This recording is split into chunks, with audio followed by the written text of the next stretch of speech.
Well, it sounds like the fire mitigation crews are hard at work somewhere in the valley.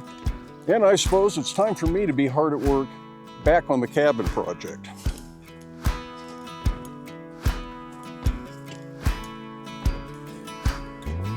Today will be mostly about bringing back all the tools that have migrated to other projects over the winter so that I can have the tools I need up here.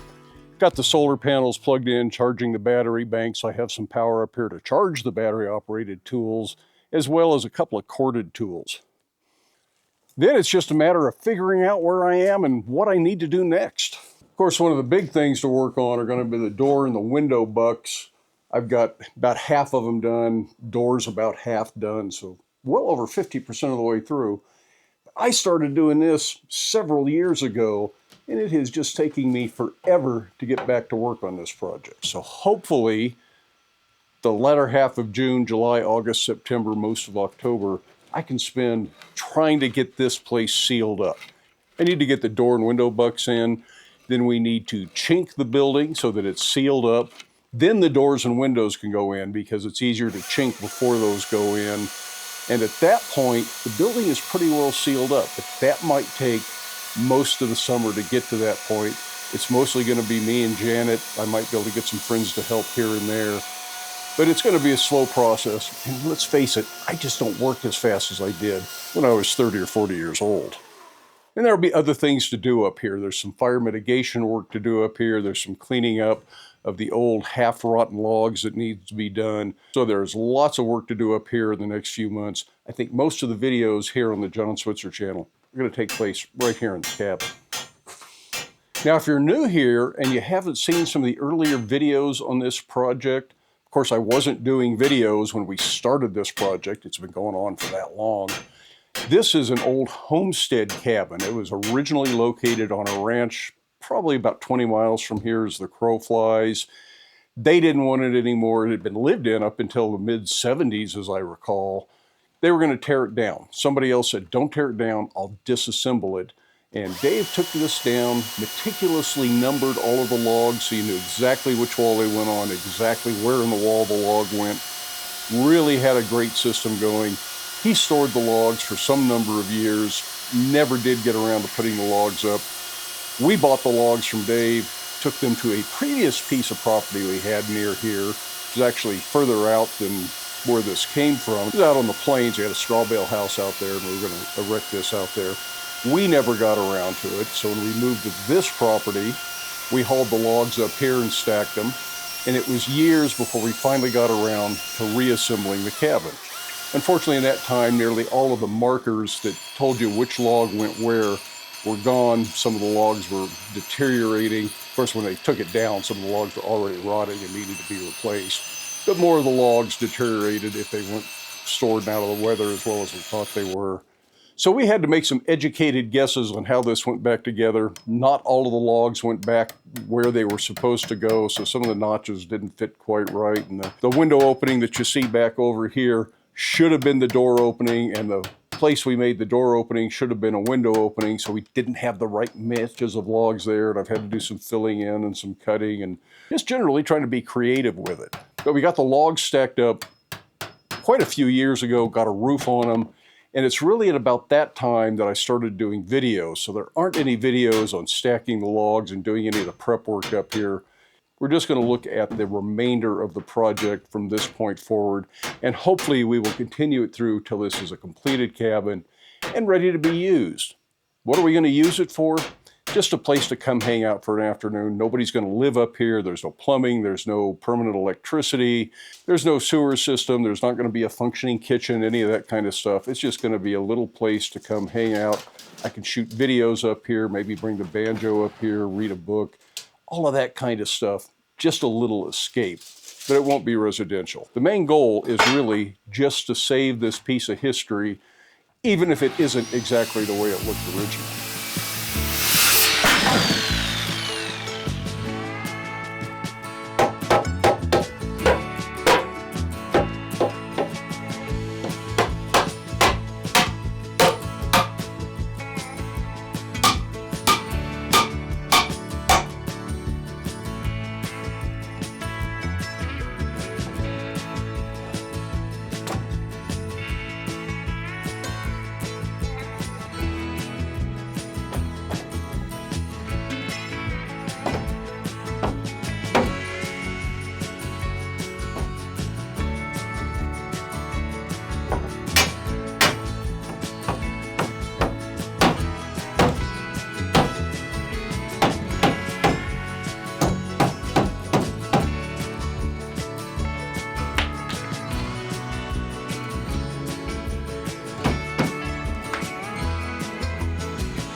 Doors in.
Well, that gets the door and the window bucks done. Hard to believe it took me 2 or 3 years from the time I started working on this phase of the project till I got it done. Just had so many other things I was busy doing, and I just put it off. It's really only been a week since I started this second half. I had 2 of them done. Now I've got them all done. I was probably only working 3 or 4 hour days up here because it's getting really hot in the afternoon. But they are done. All the temporary bracing is now off the outside of the building, and it's just about ready for the chinking to go in. And I want to do the chinking before we do the windows, because the trim on the windows will overhang some of the chinking space, and I want to make sure we get a good seal up against the window bucks before we put the windows in. But there are a few other places where some log repairs need to be done, and there are lots of little nails throughout this building, and I need to make sure any of them that are going to be in the way of the chinking get pulled out and taken care of so that we're not dealing with that while we're trying to trowel out a bunch of wet chinking. I know some of you are looking at this thing on my wrist saying, what the heck did you do? It's tendonitis from working in the blacksmith shop. It's an overuse injury. I've been using my thumb to push down on tongs as I'm squeezing the tongs. That's really a bad idea. I broke that habit with my right hand on the hammer, but for some reason I was still doing it with the left hand. So this needs to heal up. The brace helps, but it makes it really awkward to work. So a lot of things are going a little bit slower right now than they were. But in any case, it's not really a big deal. Just me trying to take care of my old worn out body. Hope you enjoyed the video. Thanks for stopping by to watch. We'll see you for the next one.